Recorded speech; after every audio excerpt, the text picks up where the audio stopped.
میں یہ آپ سے پوچھنا چاہتا ہوں کہ یہ جو ہم امن بائی کرنے کے لیے، کیونکہ every action has reaction, ہر عمل کا رد عمل ضرور ہے، وہ فطرت میں رکھا ہوا ہے، وہ انسان کی اپنی فطرت کے اندر موجود ہے۔ اگر ہم اس فطری عمل کو دبانے کی کوشش کریں گے تو کیا یہ امن بائی کرتے کرتے کیا ہم پوری قوم کو یا پوری امت کو ایک مرعوبیت کا شکار نہیں بنا دیں گے؟ اور وہ مرعوبیت ہماری اوورآل سوسائٹی کا ایک حصہ بن کر ہمارے لیے روگ جاں بن جائے گی۔ اس سے کیسے نجات ہم حاصل کریں گے؟ اچھی بات آپ نے کی اور بڑی اچھی نمائندگی کر دی ہے ہمارے مسلمان ذہن کی۔ ہمارا مسئلہ یہ ہے کہ ہم یا تو ایگریسو ہوں گے یا مروب ہوں گے، درمیان میں کبھی نہیں ہوتے۔ ایک درمیان کی جگہ ہوتی ہے جس کو قرآن مجید نے بیان کیا ہے اپنے پیغمبر کے لیے، بیان کیا نا اس بات کو۔ دیکھیے کیا کہا ہے کہ تم سے ہم نے ایک لمبے عرصے تک یہ کہا کہ کفو ایدیکم من القتال، اپنا ہاتھ ذرا ایگریشن سے روک کے رکھو، اور اس موقع پر جو لفظ استعمال کیا وہ صبر کا لفظ استعمال کیا۔ صبر مروبیت نہیں ہوتی۔ جب آپ اپنے سامنے ایک آدرش اور ایک نصب العین رکھ کے جد و جہد کرتے ہیں اور اس کے لیے امن خریدتے ہیں تو یہ کوئی منفی عمل نہیں ہوتا، یہ بڑا مثبت عمل ہوتا ہے، اور یہ مغرب نے بھی خریدا تھا۔ آپ یہ دیکھیے کہ کسی زمانے میں آپ نے کیا کیا تھا، آپ نے یروشلم پر قبضہ کر لیا تھا۔ آپ جانتے ہیں یروشلم کی حیثیت مسیحی دنیا کے نزدیک کیا ہے؟ یہودیت کو ابھی الگ رکھ لیجئے، وہی جو آپ کے نزدیک مدینے کی ہے، جو آپ کے نزدیک مدینے کی ہے وہی حیثیت ہے، یعنی وہ بیت الحم سیدنا مسیح علیہ السلام کی جائے پیدائش ہے۔ یروشلم میں انہوں نے اپنی دعوت دی ہے، کوہ زیتون سے ان کا دنیا سے رخصت ہونے کا عمل ہوا ہے، تو یہ سارا وہی علاقہ ہے، ان کے لیے وہی حیثیت رکھتا تھا۔ چنانچہ گلی گلی میں انہوں نے بھی مروب ہونے سے انکار کیا، گلی گلی میں پادری کھڑے ہوئے اور انہوں نے اس درجے میں لوگوں کو آمادہ کیا، جنگ پہ آمادہ کیا کہ بڑے بڑے نائٹس اور دوسرے لوگ جو تھے وہ ٹاٹ پہن کے نکلے۔ صلیبی جنگیں ایسی وجود میں نہیں آ گئی تھی۔ پھر اس کے بعد آپ نے کیا کیا تھا ان کے ساتھ، معلوم ہے نا، اس کو دہرانے کی ضرورت نہیں ہے۔ اس کے بعد پھر مغرب کو بھی یہ بات سمجھ میں آ گئی کہ نہیں، اصل میں مسلمان اس وقت اپنی تعمیری صلاحیت میں جس مقام پر کھڑے ہیں، اس مقام پر ٹکرانے سے کچھ فائدہ نہیں ہوگا۔ چنانچہ انہوں نے 3 صدیوں تک امن خریدا ہے اس کے بعد، اور وہ امن خریدنے کے بعد اپنا سارا رخ 2 چیزوں پر موڑ دیا، اصلاح دین اور احیاء علوم۔ ریفارمیشن کی اپنے مذہب میں، اس کا بڑی اچھی طریقے سے جائزہ لیا، بڑی تحریکیں اٹھی وہاں، انہوں نے رخ بدل دیا بالکل سوچنے کا لوگوں کا، اور کنفرنٹیشن سے نکالا اپنی قوم کو۔ اور پھر رینیسنس کی تحریک، احیاء علوم کی تحریک، دیکھ چکا المنی شورش اصلاح دین، اقبال نے جس کو بیان کیا ہے، یہ سارا عمل ہوا وہاں پہ کم و بیش 3-4 صدیوں تک۔ اس کے بعد پھر نہایت اطمینان کے ساتھ دنیا نے یہ دیکھا کہ اب صلیبی جنگوں کا نتیجہ آپ کی خواہشات کے بالکل خلاف نکلنا شروع ہو گیا۔ تو اس کو کہتے ہیں امن خریدنا، یہ مروبیت کا عمل نہیں ہوتا۔ ہم اصل میں اسی نفسیات میں مبتلا ہو جاتے ہیں۔ یہ وہ مقام ہے جس پر انبیاء علیہ السلام کو صبر کرنے کے لیے کہا جاتا ہے۔ اور یہ دیکھیے قرآن نے اس میں رسالت میں آپ صلی اللہ علیہ وسلم کو کس طرح کہا ہے،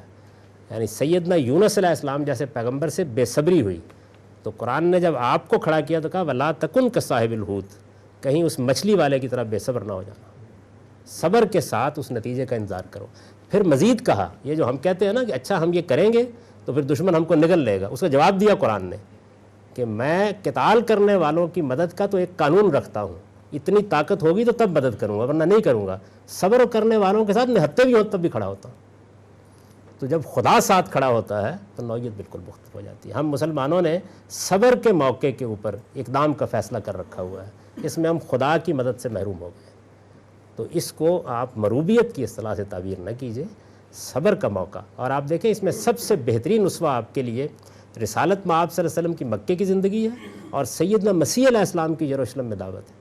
یعنی وہ رومیوں کے محکوم تھے، پوری قوم محکوم تھی، خود ان کو جس عدالت میں پیش کرنے کی کوشش کی گئی وہ پلاطس رومی کی عدالت ہے جس میں وہ پیش کیے گئے، لیکن آپ ان کی جد و جہد کو دیکھیے کس طریقے سے انہوں نے معاملے کو اس طرح سے کنفرنٹیشن میں نہیں بدلنے دیا، مظلومانہ رخصت ہونا قبول کر لیا۔ تو کچھ عرصہ ایسا ہوتا ہے جس میں مظلومانہ جد و جہد کی جاتی ہے، ورنہ اس کا نتیجہ آپ کے حق میں کبھی نہیں نکلتا۔ صبر کے ساتھ خدا کی مائیت حاصل کریں اور اپنے لیے تعمیر کا پروگرام بنائیں۔ مروبیت تب طاری ہوتی ہے جب آپ مہلت کے وقفے میں سو جائیں،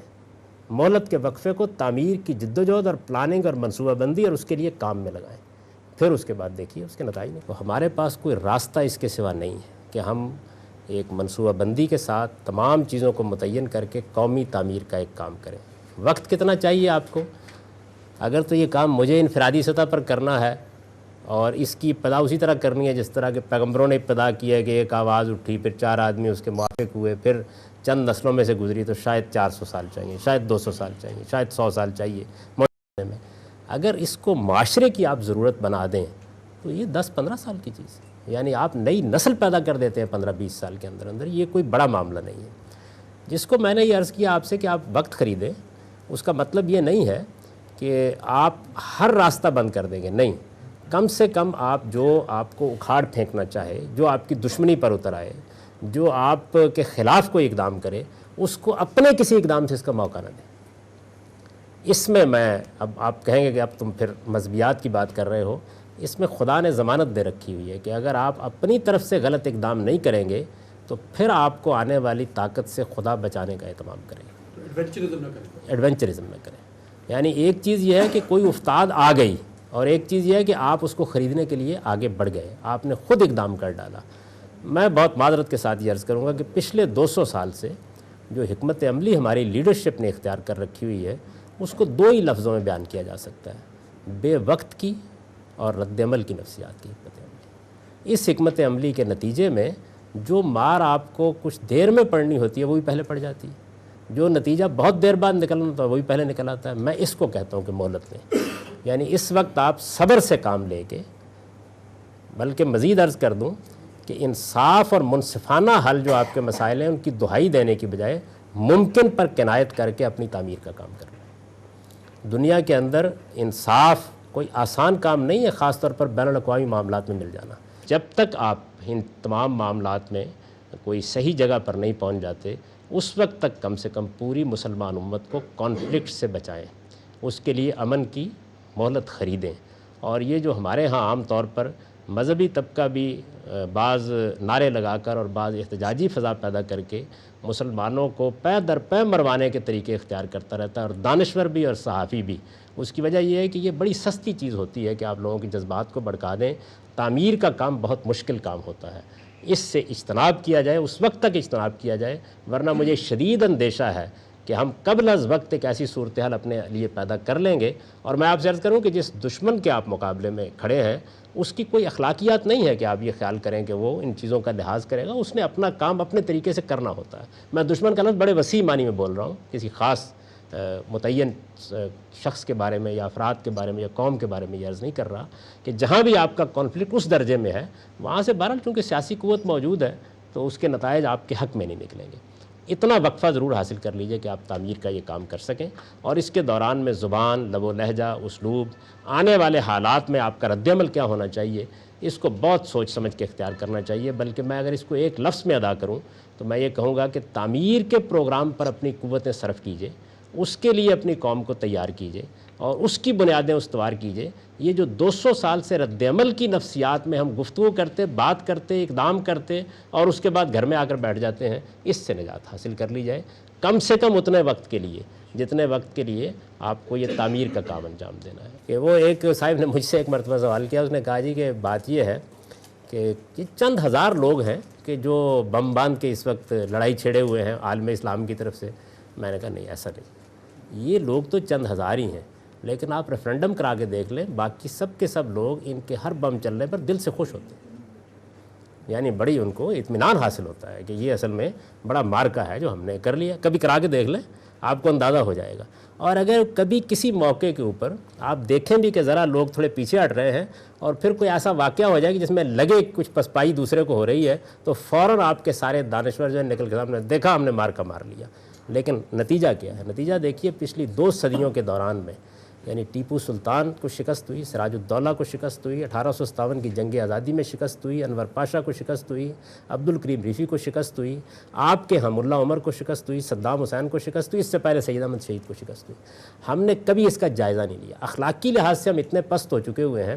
کہ یہ حقیقت ہے کہ جب جنگ کی نفسیات میں جیسے آدمی ہوتا ہے، اس میں ہر قانون کو آپ توڑ دیں، ہر قاعدے کو پامال کر دیں، اسلام کی حرمت پامال کر ڈالیں، لوگ یہ کہتے ہیں کیا کریں جی، اس وقت لوگ عاجز آئے ہوئے ہیں، اس وقت وہ یہی کریں گے۔ میں ہمیشہ یہ پوچھتا ہوں کہ اچھا اگر عاجز آنے کے بعد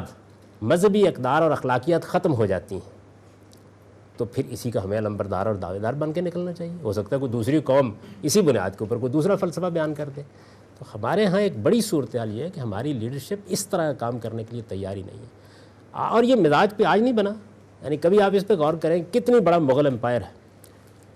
3-4 صدیوں کی ایک پوری تاریخ آپ کے پیچھے چھوڑ کے گیا ہے، آپ اس کے باقیات و آثار کا مطالعہ کریں، مقبرے اور مسجدیں، کوئی رصد گاہ، کوئی تعلیمی ادارہ، کوئی اعلیٰ درجے کی غیر معمولی لائبریری. تو جب آپ کی میراث یہی ہے، اور اس میراث کو بڑی تقویت دی ہے عثمانیوں نے، یعنی ان سے پہلے تک عباسیوں کے ہاں بھی، اور اسی طریقے سے بنو امیہ کی جو سلطنت اسپین میں قائم ہوئی اس کا مزاج علمی تھا، فکری تھا، اس میں بیت الحکمت قائم ہوئے، تراجم ہوئے، یونانی علوم کو ہم نے دنیا تک منتقل کیا، اس میں سائنس کی سرپرستی ہوئی، بہت سی ایجادات ہوئیں، یعنی وہ مزاج بالکل الگ تھا، یہ مزاج بالکل الگ تھا. اس میں اگر کوئی ترقی ہوئی تو یا فنون لطیفہ کو ہوئی، اور یا پھر اس طرح کی مقبرے اور مسجدیں اور اس طرح کی چیزیں بنی، اور آج آپ وہی دکھانے کی پوزیشن میں، اور تو کوئی چیز آپ کے پاس موجود نہیں ہے. بالکل ایسے لگتا ہے کہ جیسے یہی ذہنیت بعد کی پیدا ہونے والی لیڈرشپ میں منتقل ہو گئی ہے،